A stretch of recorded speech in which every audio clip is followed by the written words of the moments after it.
लदीना युदिल्लूनहुम बिगैरि इल्म, और उन लोगों के बोझों को उठाएं जिनको वो गुमराह करते थे बगैर किसी इल्म के। यानी जो लोग कुरान करीम को महज कहानियों की किताब मानते हैं और नाफरमानी और हट धर्मी और कुफ्र का यहां तक मामला आ चुका है कि कुरान को वो अल्लाह का कलाम मानने के लिए तैयार नहीं है, तो अल्लाह फरमाता है कि आओ कयामत में हम तुम्हें बताएंगे कि ये पहलों की कहानियां थी या फिर ये है कि ये तुम्हारे लिए रहबरी का सामान था। कुछ कहने से पहले कुछ सोचना चाहिए, पहले सोचो तो सही तुम कह क्या रहे हो और किसके बारे में तुम कह रहे हो। लेकिन जो लोग हठधर्म होते हैं वो वाकईतन वो अपने हुदूद को पार कर जाते हैं, उन्हें पता नहीं लगता है कि वो क्या कह रहे हैं और किसके बारे में कह रहे हैं। अल्लाह ने ये सिलसिला, इसकी जो वईद सुनाई है, अजाब सुनाया है, वो ये है कि इस जो तुम कह रहे हो इसका तुम्हें कयामत में आने के बाद तुम्हें इसकी सजा मिलेगी, इसे भुगतना पड़ेगा तुम्हें, हम छोड़ेंगे नहीं तुम्हें। कुरान की मुखालफत करो और अल्लाह छोड़ दे तुम्हें, ऐसा नहीं हो सकता। और अल्लाह फरमा रहा है ये सिर्फ ऐसा नहीं है कि तुम्हें ही अजाब मिलेगा, बल्कि उन्हें भी नहीं छोड़ेंगे जो तुम्हारी बात मान करके अल्लाह के कलाम से हटते थे या भागते थे, उन्हें भी नहीं छोड़ेंगे आप। क्योंकि ऐसे लोग जो इस्लाम के खिलाफ, दीन के खिलाफ प्रोपेगेंडा करते हैं, वो अपने आप तन्हा नहीं रहते, वो अपना एक गिरोह बना लेते हैं।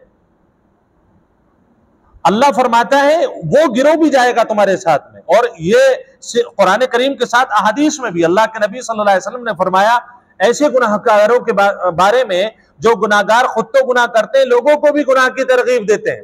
यानी खुद तो कुरान पर अमल कर नहीं रहे और खुद तो कुरान में बैठ नहीं रहे, लोगों को भी कहते हैं कि भाई कहां बैठ रहे हो साहब। पुरानी आयात के सिलसिले में उन लोगों का नजरिया जिनका ये होता है नजरिया कि साहब कहां बैठ रहे हैं आप, क्यों वक्त को बर्बाद कर रहे हैं, नाउजुबिल्लाह मिन ज़ालिक। कुरान में बैठना तुम्हें एक मामूली सा अमल लग रहा है, कुरान को समझना तुम्हें मामूली सा अमल लग रहा है, अल्लाह के दीन को समझना या उस पर अमल करना तुम्हें मामूली सा अमल लग रहा है। तुम उस यानी ये लोग हटाते भी हैं लोगों को, तो अल्लाह के नबी सल्लल्लाहु अलैहि वसल्लम फरमाया मन आदा इला ज़लालतिन काना अलैहि मिनल इस्म। अल्लाह के नबी सल्लल्लाहु अलैहि वसल्लम की हदीस है कि जो शख्स किसी गुमराही की तरफ दावत दे, वमन दआ इला ज़लालतिन, दआ का लफ्ज है, दआ माने कि जो दावत दे, इनवाइट करे किसी गुमराही की तरफ, अल्लाह के नबी सल्लल्लाहु अलैहि वसल्लम फरमाते हैं मिस्लु आसामी मन इत्तबाहु काना अलैहि मिनल इस्म, उसके ऊपर गुनाह होगा, यानी अपना तो गुनाह हो गई, उस शख्स का भी गुनाह होगा जिस शख्स को उसने गुमराह किया है। अब मैं इसकी छोटी सी मिसाल देता हूं कुफ्र से हट करके अपने मुआशरे की। कोई आदमी सिगरेट पीने का आदी है, वो रोडों पर खड़े होकर के बच्चों के दरमियान बैठ करके सिगरेट पी रहा है और बच्चों से कहता है भाई 5 रुपए, ये 10 रुपए पकड़ो, सिगरेट लेकर के आओ। आप अपने अमल से इस आने वाली नस्ल को दावत दे रहे हैं, क्योंकि हर बच्चा वही सीखता है जो अपने बड़ों को देखता है। अब अगर कल को ये तबाह हो, सिगरेट की वजह से इसकी जिंदगी तबाह हो, उस सब के जिम्मेदार आप होंगे।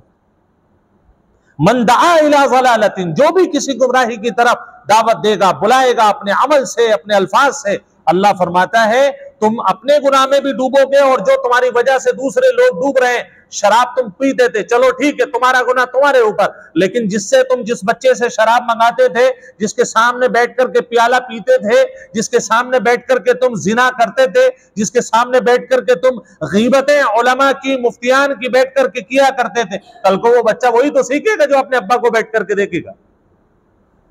आपने खुद भी गुनाह किया, दूसरे को दावत दी। अल्लाह फरमाता है तुम्हारे साथ साथ तुम्हारे देखने वाले जितने भी मुत्तबईन होंगे, चाहे आपने अपने जबान से ना कहा हो कि भाई आप शराब पी लो, लेकिन अमल से तो दावत दी आपने, इन सब का गुनाह आपके ऊपर।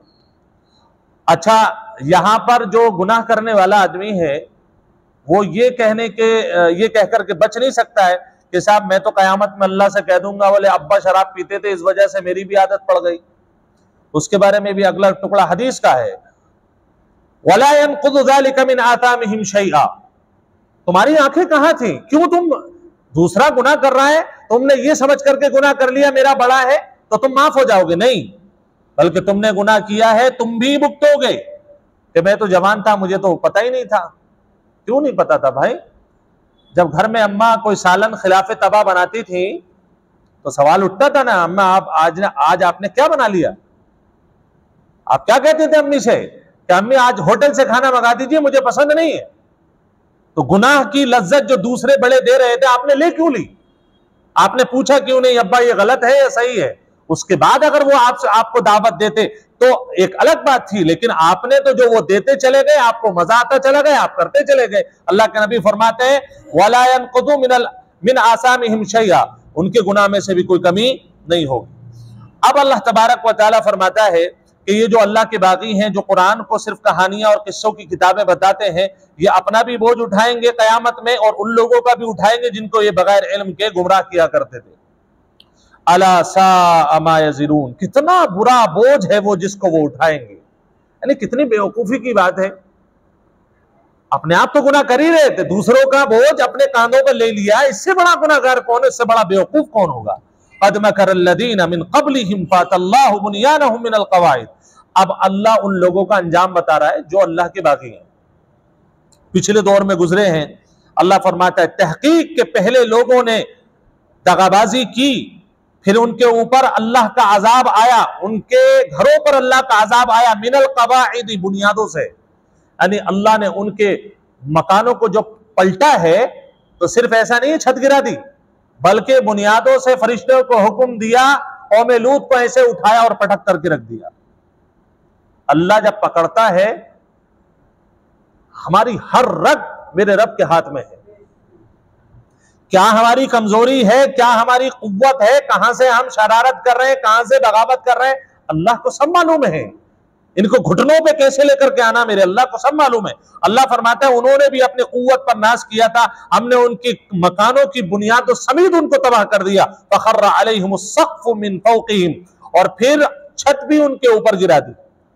अल्लाह ने ऐसा किया कि छत भी उनके ऊपर आ गिरी ऊपर से, मिन फ़ौक़िहिम व अताहुमुल अज़ाबु मिन हैसु ला यशउरून, तो उनके ऊपर अजाब आया जिस जगह से उन्हें आइडिया भी नहीं था। ला यशउरून, उन्हें लगता ही नहीं था यहां से अजाब आ सकता है।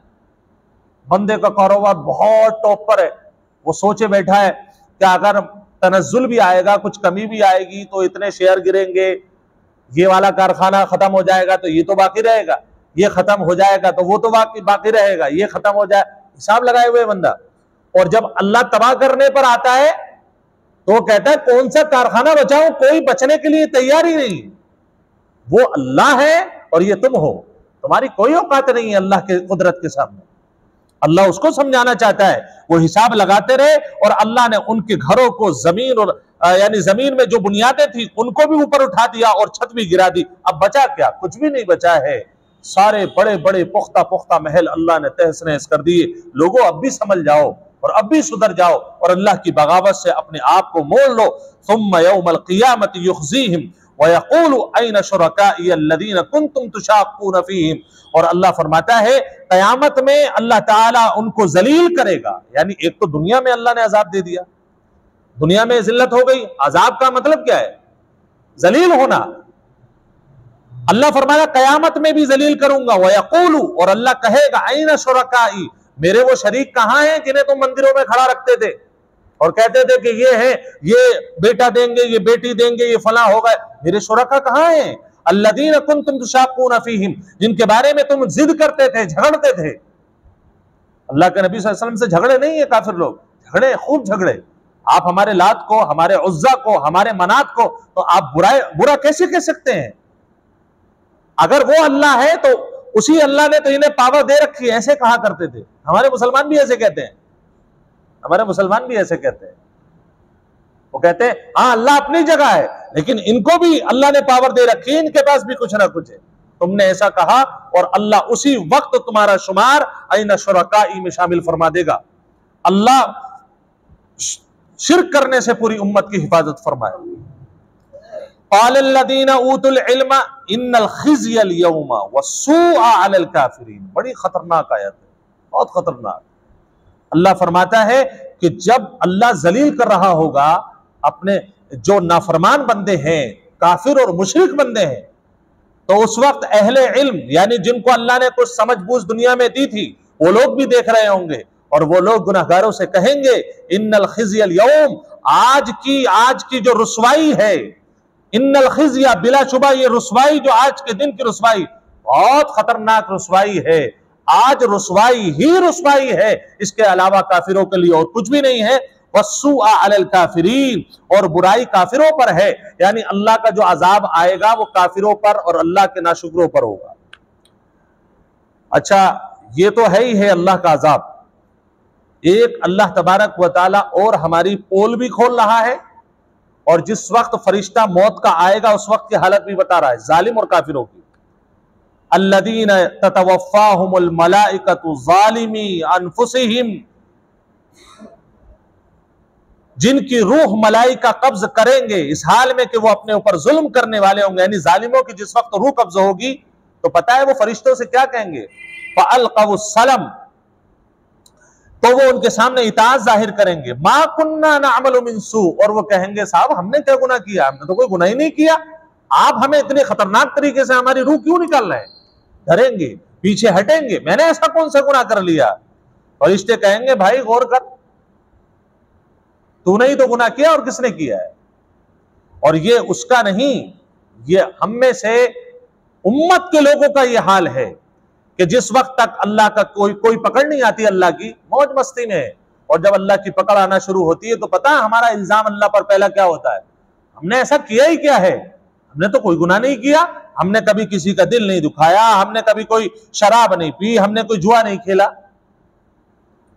आपने कभी नमाज पढ़ी? आप कॉपी कलम लेकर के बैठ जाएं और गुनाह लिखना शुरू करें, आपकी कॉपियां भर जाएंगी, हमारे गुनाहों की तादाद इतनी है। सवाल किया जाए आपने नमाज पढ़ी जिस वक्त आपके हालात अच्छे थे, तो क्या कहेगा कि नहीं जी वो टाइम नहीं मिलता था, कभी कभी पढ़ भी लिया करते थे, यानी अल्लाह पर एहसान।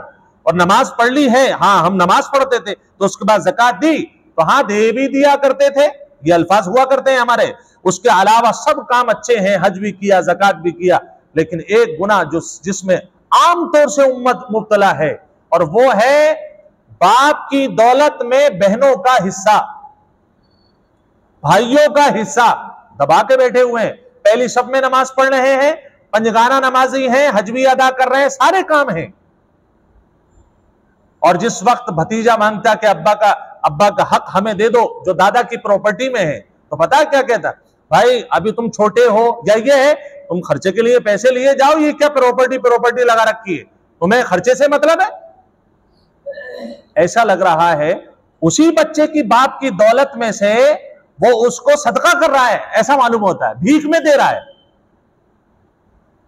पहली सफ में नमाज पढ़ो, लेकिन अल्लाह छोड़ेगा नहीं। जिसका हक दबा करके बैठे हुए हो, अगर अल्लाह ने पकड़ लिया तो तुम यही कहते रह जाओगे मा कुन्ना नअमलु मिन सू, हम तो कोई बुरा करते ही नहीं थे। बुरा करते थे लेकिन आप उसको कभी नोट नहीं किया करते थे। आखिरी आयत, बला इन्नल्लाह अलीमुम बिमा कुंतुम तअमलून, क्यों नहीं, बिलाशुबा अल्लाह ताला उन तमाम हरकतों को जानता है, खूब जानता है जो तुम करते हो।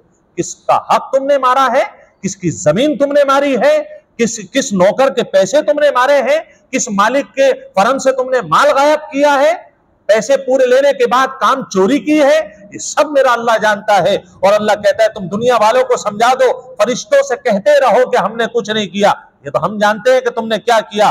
फदखुलू अबवाब जहन्नम खालिदीन फीहा, इन तमाम करतूतों की बुनियाद पर अल्लाह ऐलान फरमाएगा कि तुम लोग जहन्नम में दाखिल हो जाओ, इस हाल में कि तुम हमेशा हमेशा रहोगे। फला बिअसा मस्वल मुतकब्बिरीन, तो बुरा ठिकाना है तकब्बुर और गुरूर करने वालों के लिए। यानी अल्लाह के कलाम से और अल्लाह के कवानीन से भागना तुम्हारे लिए ये मुमकिन नहीं है। अल्लाह के कानून से तुम नहीं भाग सकते हो। जो अल्लाह ने हमें जिम्मेदारियां अता की हैं वो भी अदा करनी है, सिर्फ माल ही समेटना नहीं है। अल्लाह फैक्ट्री दे दे, दे दी, अल्लाह माल दे दे, दे दिया, अल्लाह औलाद दे दे, औलाद दे दी, अल्लाह फला एग्जाम में पास कर दे, पास कर दिया, उसके बाद वो तो अल्लाह की अता थी, तुमने उसके साथ क्या किया। अल्लाह तबारक व तआला जुल्म से और अल्लाह की